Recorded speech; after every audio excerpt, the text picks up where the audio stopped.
नाज़रीन आदाब, आप देख रहे हैं आलमी सहारा। वक्त हो गया खबरनामे का। खबरनामा शुरू करने से पहले देखते हैं हेडलाइंस।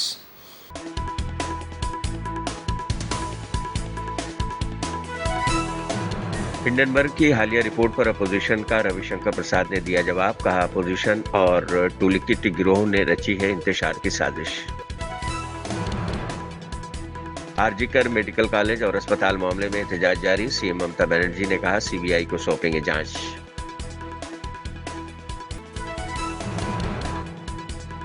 पटना में बीपीएससी टीआरई 3 के तलबा का एहतजाजी मुजाहरा। पुलिस ने किया लाठीचार्ज। एनआईआरएफ रैंकिंग 2024 की दर्जाबंदी का ऐलान। जवाहरलाल नेहरू यूनिवर्सिटी दिल्ली दूसरे और अलीगढ़ मुस्लिम यूनिवर्सिटी 8वें मकाम पर। पेरिस ओलंपिक 2024 अख्ताम पजीर। टॉम क्रूज ने स्टेड डी फ्रांस से अमेरिका में होगा अगला ओलंपिक। 2028 में ओलंपिक परचम लेकर किया स्टैंड।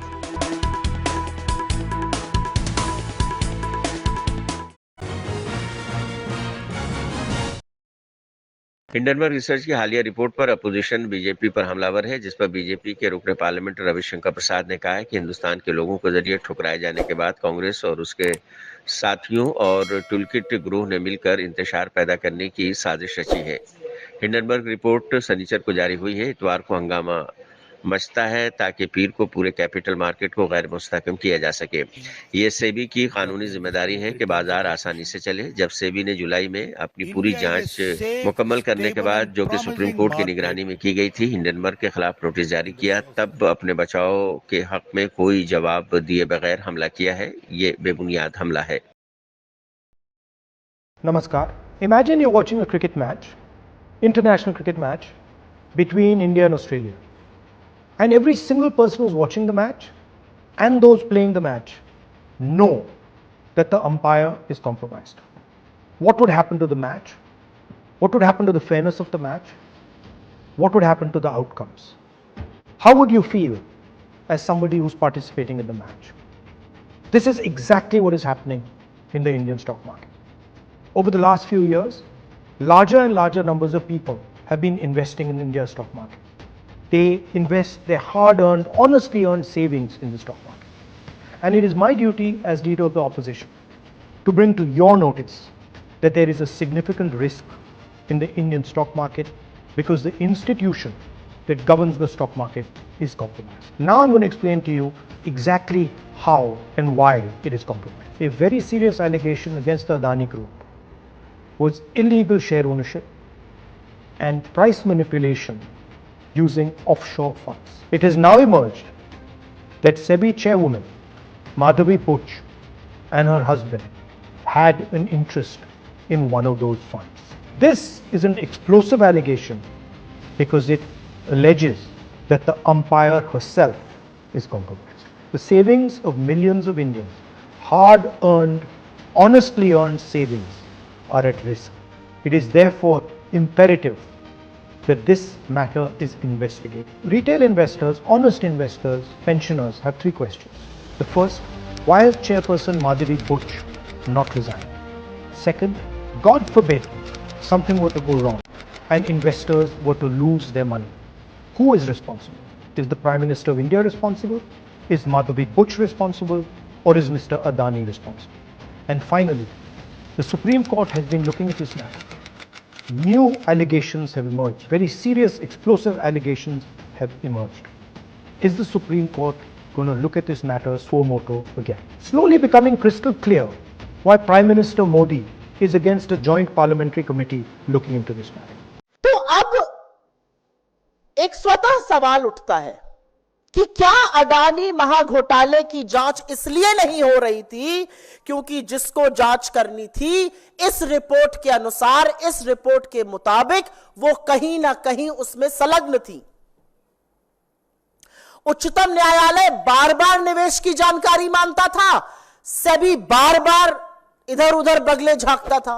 सेबी ने तो यह तक कह दिया था, we have drawn a blank, हमें कुछ मिल ही नहीं रहा है। ये मिनिमम लेवल पर, at the absolute minimum level, ये पारदर्शिता के तार तार करता है। And at the absolute maximum level ये संभवतः सबसे बड़ी क्रिमिनल कंस्पिरेसी है। एक महाघोटाला महाघोटाले की जांच करने वाले संलग्न, और खैर उनकी नियुक्ति करने वालों की अभी हम बात करते हैं। एक बात और साफ है कि इस पूरे खुलासे ने सेबी चीफ, इस देश की सरकार और इस देश के प्रधानमंत्री नरेंद्र मोदी की इंटेग्रिटी को तार तार करके रख दिया है। उनकी कोई इंटेग्रिटी नहीं बची है। उनकी साख, उनकी प्रतिष्ठा, उनकी कर्तव्यनिष्ठा पर जबरदस्त सवाल है। वो कटघरे के घेरे में आज खड़े हुए हैं। तो इससे पहले कि बीजेपी कहे कि हिंडनबर्ग रिसर्च जो है वो देश विरोधी है, वो अंतरराष्ट्रीय साजिश रच रही है देश के खिलाफ, यहां पर बताना जरूरी है कि लोकतंत्र में सरकार को जवाबदेह बनाने के लिए, ईमानदार बनाने के लिए और सुनिश्चित करने के लिए, यहां पर बताना जरूरी है कि लोकतंत्र में सरकार को जवाबदेह बनाने के लिए, ईमानदार बनाने के लिए और सुनिश्चित करने के लिए कि देश के कानून का पालन हो, इसके लिए विपक्ष प्रतिबद्ध है। पिछले 10 सालों में इस देश के कानून अप्रत्याशित तरीके से देश के दलितों पर, आदिवासियों पर, पिछड़ों पर, माइनॉरिटीज पर, ऑपोजिशन पर लगे हैं, लेकिन धन्ना सेठों पर, रसूख वाले लोगों पर, सत्ताधीशों पर इन कानून का कोई इंपैक्ट नहीं है, कोई इफेक्ट नहीं है।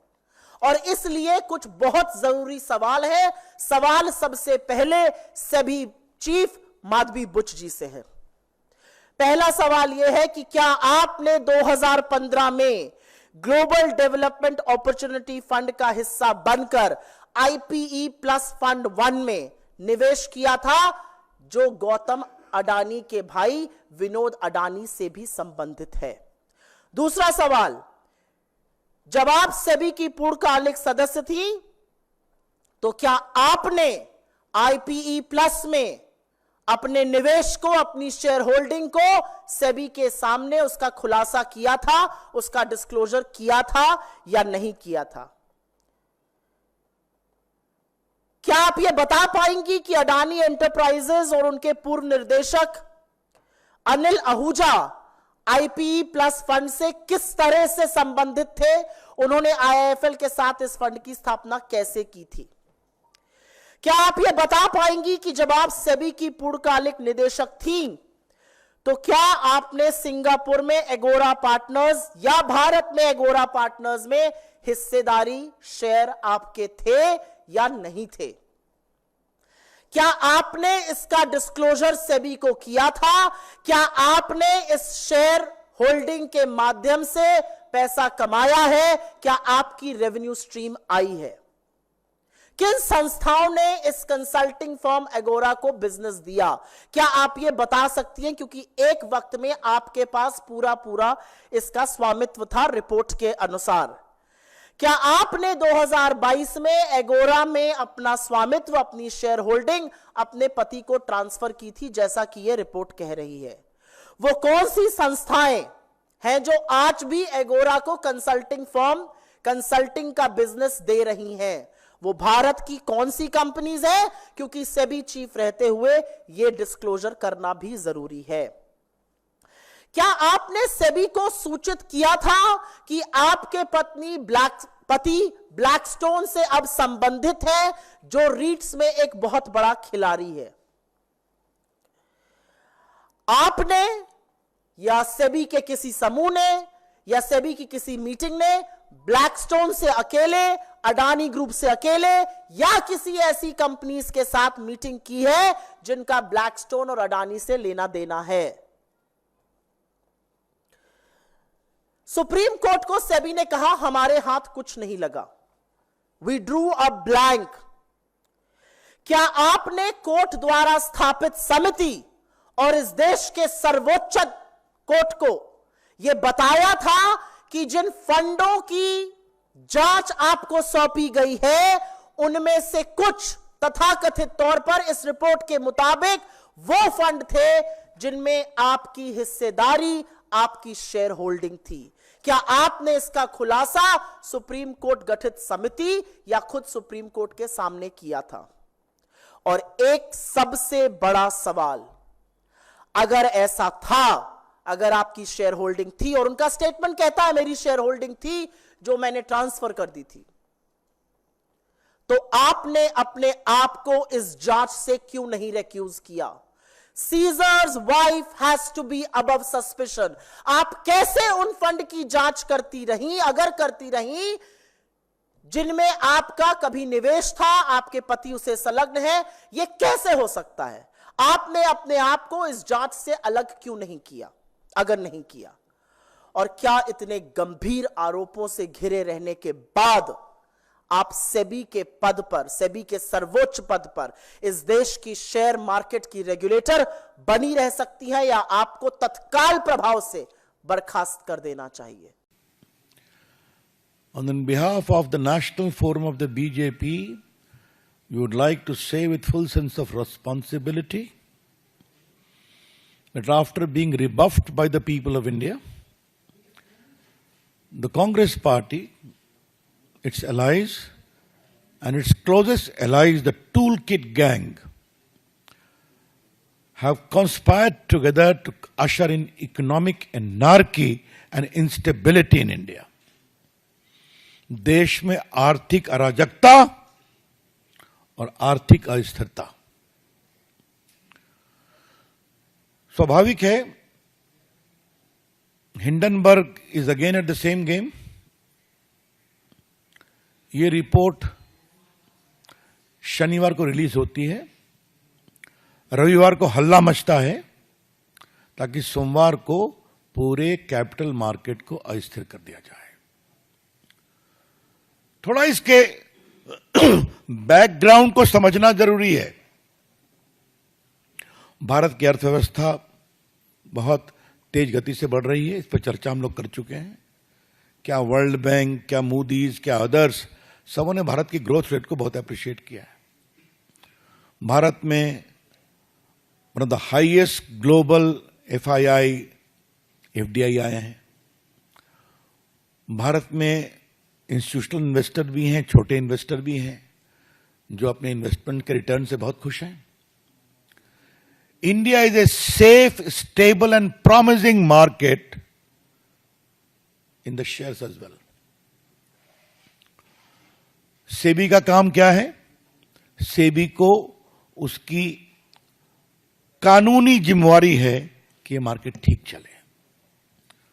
और जो मित्र इसको फॉलो करते हैं, आपको मालूम है कि सेबी एक्ट में सुनवाई का प्रावधान है, निर्णय होता है, उस निर्णय के खिलाफ एक अपील का भी प्रावधान है, जहां जजेस भी बैठते हैं, हाई कोर्ट के चीफ जस्टिस या सुप्रीम कोर्ट रिटायर्ड जज, और उसके खिलाफ एक अपील का प्रावधान सुप्रीम कोर्ट में भी है। तो एक पूरा स्टैट्यूटरी स्ट्रक्चर है कि भारत के कैपिटल मार्केट को किस तरह से मैनेज किया जाए। अब मैं एनार्की के कुछ उदाहरण आपको देना चाहता हूं। मैंने जानबूझ के जिम्मेवारी से इकोनॉमिक एनार्की के शब्दों का प्रयोग किया है। पहले हिडनबर्ग की रिपोर्ट आई थी, आपको मालूम है। उसकी डेट आपको मालूम है कि जनवरी में ऑर्डर आया था सुप्रीम कोर्ट का। 24 में 22 इंक्वायरी कंप्लीट हो गई थी, बाद में एक और कंप्लीट हो गई। तो वो एक लीगल प्रोसेस है जो सुप्रीम कोर्ट के आदेश से चला है। अच्छा होता जो राजीव गांधी और कांग्रेस के लोग जेपीसी की बात करते हैं, बड़े वकीलों की फौज है उनके साथ, तो पेश हो जाते उसी में, इंटरवेन करते उसमें, कुछ नहीं किया। उसके बाद हिंडनबर्ग को नोटिस दी जाती है जुलाई में कि आपने जो आरोप लगाया कानून के विरोध में, आप जवाब दीजिए। हिंडनबर्ग ने वो रिपोर्ट बाकायदा, वो नोटिस अपने वेबसाइट पर भी दी है, जिसमें उनको नोटिस क्यों भेजी गई है वो भी कारण है। उसका जवाब देने की बजाय अब ये फ्रंट खोला गया है। मैं फिर रिपोर्ट कर रहा हूं कि जब हिंडनबर्ग के खिलाफ बाकायदे सेबी ने एक नोटिस किया जुलाई में, अपनी पूरी इंक्वायरी कंप्लीट करने के बाद, जो सुप्रीम कोर्ट के जुरिसडिक्शन में हुई थी, उनके आदेश के कारण हुई थी, तब अपने बचाव के पक्ष में कोई जवाब दिए बिना उन्होंने ये अटैक किया है, बेसलेस अटैक, जिसका जवाब एक ग्रुप ने दिया है, हमें कुछ नहीं कहना है। जिसका जवाब सेबी के चेयरपर्सन ने दिया, उनके परिवार ने दिया, हमें कुछ नहीं कहना है। जिसका जवाब सेबी ने भी दिया है। दिल्ली के साबिक नायब वजीर आला मनीष सिसोदिया ने कहा है कि मुझे नहीं लगता कि कोई परेशान था, कोई बल्कि गुस्सा और एक हदफ था। परेशानी के इस दौर में कोई टूटा नहीं, कोई भटका नहीं, ये बहुत बड़ी बात है। मुझे लगता है कि आम आदमी पार्टी की सरकार एक ऐसी सरकार है जो परेशानियों में भी दिल्ली के लोगों के लिए सबसे ज्यादा काम कर रही है। अब मैं बाहर आ गया हूँ, अरविंद केजरीवाल भी जल्द ही बाहर आ जाएंगे। नहीं, डिमोटिवेशन नहीं है। लोग जब भी कोई क्राइसिस होता है तो और एकजुटता से और मेहनत से और एक परिवार की तरह से जुटते हैं, और मुझे नहीं लगता कि किसी में कोई डिमोटिवेशन था, बल्कि गुस्सा था और संकल्प था कि हम इस संकट के समय में तो किसी में भी कहीं भी कोई टूट फूट नहीं हुई, कहीं भी कोई इधर उधर नहीं हुआ, तो ये बड़ी चीज़ है। और मुझे लगता है आम आदमी पार्टी की सरकार दिल्ली की ऐसी सरकार है जो सबसे क्रूशियल संकट के समय पे भी दिल्ली की जनता के लिए सबसे ज़्यादा काम करती रही। देश में कोई ऐसी सरकार नहीं है, कोई भी संकट आता है हिल जाते हैं, कोई जनता के काम धाम सब किनारे हो जाते हैं, लेकिन जनता के काम संकट के इस समय में भी होते रहे। आम आदमी पार्टी की लीडरशिप अपने सबसे क्रूशियल दौर से गुजरी, अब वो निकल रही है धीरे धीरे। मैं बाहर आ गया, सर भी थोड़े दिन बाहर आ जाएंगे, लेकिन इस सबसे क्रूशियल दौर में पार्टी के कार्यकर्ताओं ने, पार्टी के लीडर्स ने, देश के लोगों ने, दिल्ली के लोगों ने ज़बरदस्त एकजुटता दिखाई है, और यही एकजुटता हमारी ताकत है। सुप्रीम कोर्ट में आपने उम्मीद है? नहीं, अब देखिए, सुप्रीम कोर्ट की तो हमें पूरी उम्मीद है। सुप्रीम कोर्ट से तो मुझे भी न्याय मिला है। सुप्रीम कोर्ट देश के संविधान के हिसाब से काम करता है, और देश के संविधान ने ऐसी स्थितियों के लिए व्यवस्था की हुई है कि जब भी कोई तानाशाही करेगा तो संविधान उसको बचाएगा। आज भी मैं अब गया था, माननीय सुप्रीम कोर्ट ने मुझे अपने आदेश में कहा है कि मैं हर एक मंडे को और हर एक थर्सडे को सुबह 10 बजे से 11 बजे के बीच में ईडी और सीबीआई के दफ्तर में जाके उनके सामने अपना प्रेजेंट करके आऊँगा।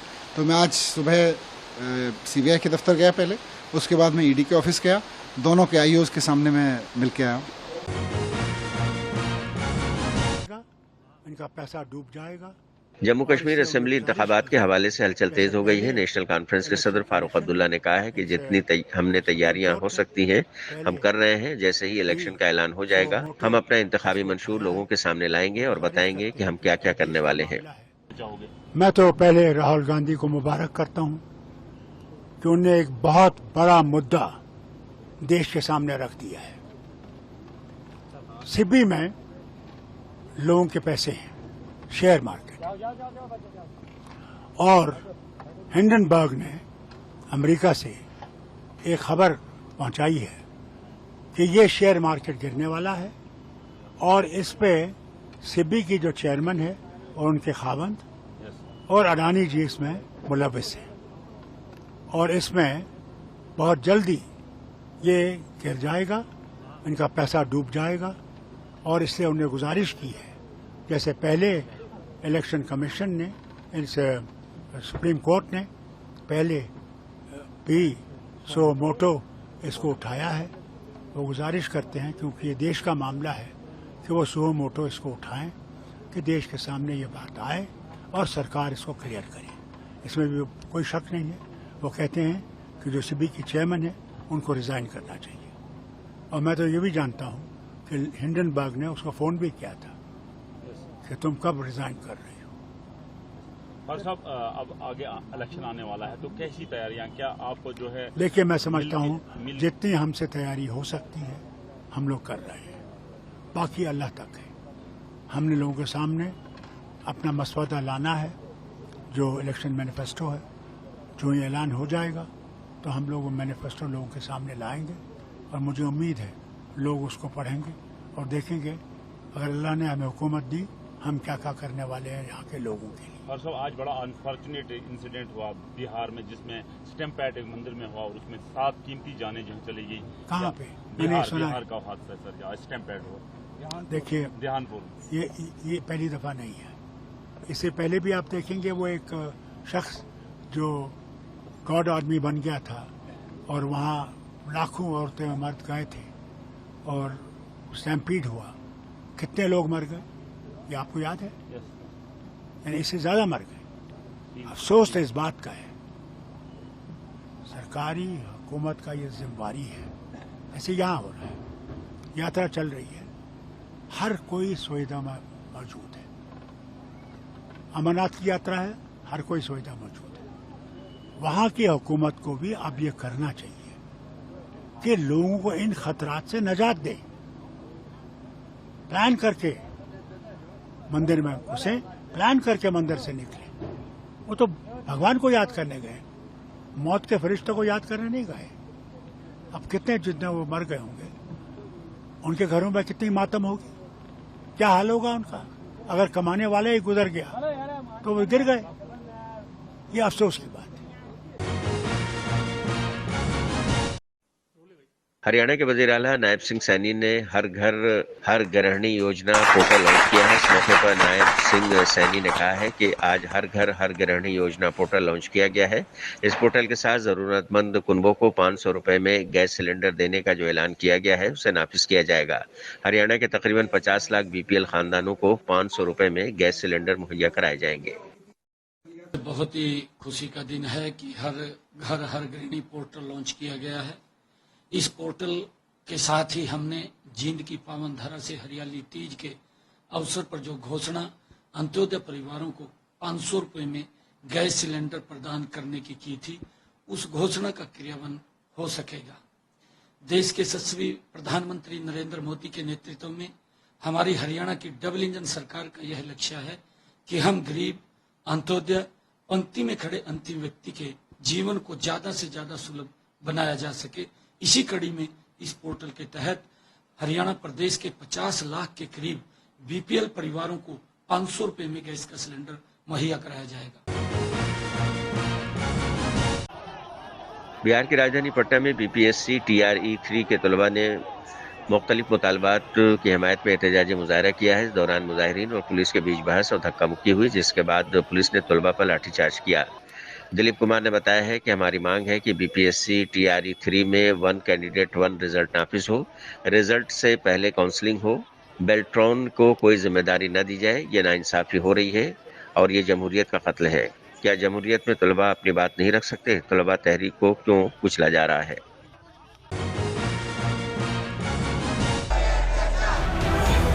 कोलकाता के आरजीकर मेडिकल कॉलेज और अस्पताल में पीजी ट्रेनी खातून डॉक्टर की इस्मत रेजी और कत्ल का मामला तूल पकड़ चुका है। कोलकाता के अलावा दिल्ली और लखनऊ में भी इस मामले के खिलाफ एहतजाजी मुजाहरे हो रहे हैं। इस पूरे मामले पर मगरबी बंगाल की वज़ीर आला ममता बनर्जी ने कहा है कि अगर पुलिस इतवार तक इस मामले को सुलझाने में कामयाब नहीं होती तो हम इस मामले को सीबीआई को सौंप देंगे। उन्होंने मजीद कहा है कि यह अफसोसनाक हादसा है और फौरी कार्रवाई की जानी चाहिए। पुलिस ने मुझे खबर दी है कि अस्पताल के अंदर कोई था। आरजीकर अस्पताल के प्रिंसिपल ने आज इस्तीफा दे दिया है। मुलजिम को गिरफ्तार करने के लिए जांच शुरू कर दी गई है और पुलिस उसे जल्द से जल्द गिरफ्तार करने की कोशिश कर रही है।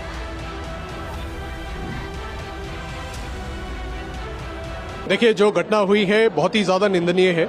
ऐसा आज तक के कभी डॉक्टरी के इतिहास में इंडिया में कहीं नहीं हुआ कि किसी ऑन ड्यूटी डॉक्टर का रेप हुआ और मर्डर हुआ। और हमें लगता है कि ये चीज जो है, इसको निंदा जो है हर डॉक्टर को, हर उस इंसान को जो डॉक्टरी से जिसका कभी ना कभी लेना देना रहा है, जो मरीज रहा है, कुछ भी है किसी के परिवार में, उसको निंदा करनी चाहिए। हमने कल इसके रिगार्डिंग एक नेशनल स्ट्राइक का एक नोटिस निकाला था फोडा के तहत। उसमें 4-5 डिमांड्स रखी थी। हम अभी भी उन डिमांड्स के साथ खड़े हैं। अगर वो डिमांड्स मानी जाएंगी, उन पे कुछ एड्रेस करा जाएगा तो we will call off this strike. We don't want the patients to suffer, इसीलिए हमने अभी इमरजेंसी सेवाओं को बाधित नहीं किया है और वहाँ पे डॉक्टर्स की संख्या को बढ़ाया है। हमारी 3 मुख्य मांगे हैं। पहली तो ये कि सीबीआई फास्ट ट्रैक पे जांच हो, क्योंकि स्टेट गवर्नमेंट की जो जांच है वो बहुत बायस्ड है। वो किसी भी निर्दोष को पकड़ के और हमें प्रूफ करना चाह रहे हैं, हमें चुप कराना चाह रहे हैं, बट वो नहीं होने देंगे। 2 से 3 लोगों ने ये काम किया है। ये गैंग रेप मर्डर का मामला है, निर्भया पार्ट 2 है। जब तक सीबीआई जांच नहीं होती हम नहीं सुनेंगे। दूसरी मांग ये कि आरजीकर की जो इनसेंसिबल अथॉरिटीज है, जो इस तरह के स्टेटमेंट दे रहे हैं कि लड़की रात को क्या कर रही थी अकेले, जबकि वो डॉक्टर ड्यूटी रूम में ऐसी घटना हुई है, ऐसी दरिंदगी की घटना हुई है, तो सीबीआई जांच, आरजीकर अथॉरिटीज को परमानेंटली हटाया जाए। और तीसरी, सेंट्रल प्रोटेक्शन एक्ट जो कि डॉक्टर्स की सिक्योरिटी का एक्ट है, वो हर एक अस्पताल में ऑल ओवर इंडिया लागू की जाए। नेशनल इंस्टीट्यूशनल रैंकिंग फ्रेमवर्क 2024 यानी कि NIRF ने मुल्क के तालीमी इदारों की दर्जाबंदी का ऐलान कर दिया है, जिसमें NIRF ने Indian institute of science Bengaluru को पहला मकाम दिया है और उसके बाद जवाहरलाल नेहरू यूनिवर्सिटी दिल्ली और जामिया मिलिया इस्लामिया को रखा गया है, जबकि अलीगढ़ मुस्लिम यूनिवर्सिटी 8वें नंबर पर है। NIRF रैंकिंग 2024 में दिल्ली यूनिवर्सिटी का हिंदू कॉलेज पहले नंबर पर है, उसके बाद मिरांडा हाउस कॉलेज और सेंट स्टीफन कॉलेज के नाम है। 9th एडिशन ऑफ NIRF में धीरे धीरे देश की एजुकेशन इंस्टीट्यूशंस की पार्टिसिपेशन बढ़ रही है। इस बार 6,500 से ज्यादा इंस्टीट्यूशन 10,000 से ज्यादा डिफरेंट कैटेगरीज पे एप्लीकेशंस भी आया था। मैं आज की प्रोग्राम के माध्यम से अपील करना चाहूंगा, धीरे धीरे भारत की सभी higher education institution gradually ranking पे आना चाहिए, सभी की एक्रेडिटेशन भी होना चाहिए। इसके कारण देश की स्टूडेंट्स को, पेरेंट्स को किस प्रकार की इंस्टीट्यूशंस में उनकी बच्चे पढ़ रहे हैं और बच्चे भी खुद जान पाएंगे वो किस प्रकार की इंस्टीट्यूशन में पढ़ रहे हैं। इस कंपटीशन कारण देश में क्वालिटी, एजुकेशन की क्वालिटी में इंक्रीज होगी, इसलिए सभी को धीरे धीरे सरकार की ओर से परसुएशन भी रह रही है। इसीलिए देश में पहली बार मोदी जी आने के बाद 2015 से इस प्रकार के एक इंस्टीट्यूशन का व्यवस्था किया गया है और 2016 अनवार्ड अभी तक इसको मिला के 9th एडिशन की NIRF की रैंकिंग हुई है। आज जिन इंस्टीट्यूशंस को इस रैंकिंग फ्रेमवर्क में सम्मान मिला है, मैं सभी को बधाई देता हूं।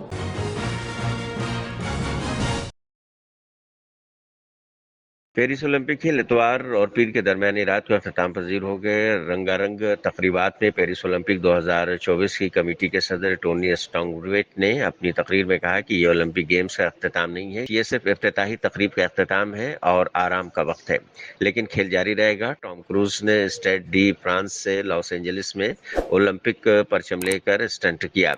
वहां पॉप गुलकार हिलेश रेबर, स्टूप डोग और डॉक्टर डरी ने परफॉर्म किया। फिर टॉर्च यानी मशाल को बुझाकर खत्म किया गया। वाज़ेह है कि ओलंपिक 2024 का आगाज 26 जुलाई को हुआ था और 11 अगस्त को अख्ताम पजीर हुआ है। अब ओलंपिक का मेला साल 2028 में अमेरिका के शहर लॉस एंजलिस में सजेगा।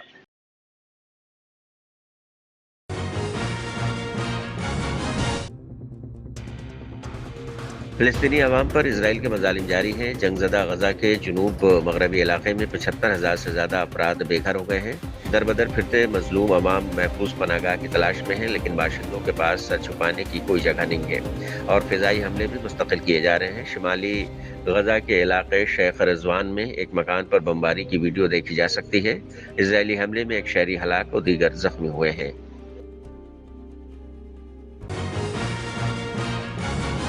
तो नाज़रीन, आज के खबरनामे में बस इतना ही। दीजिए इजाज़त, लेकिन आप देखते रहिए 24 घंटे का उर्दू न्यूज़ चैनल आलमी सहारा। सहारा पढ़ो।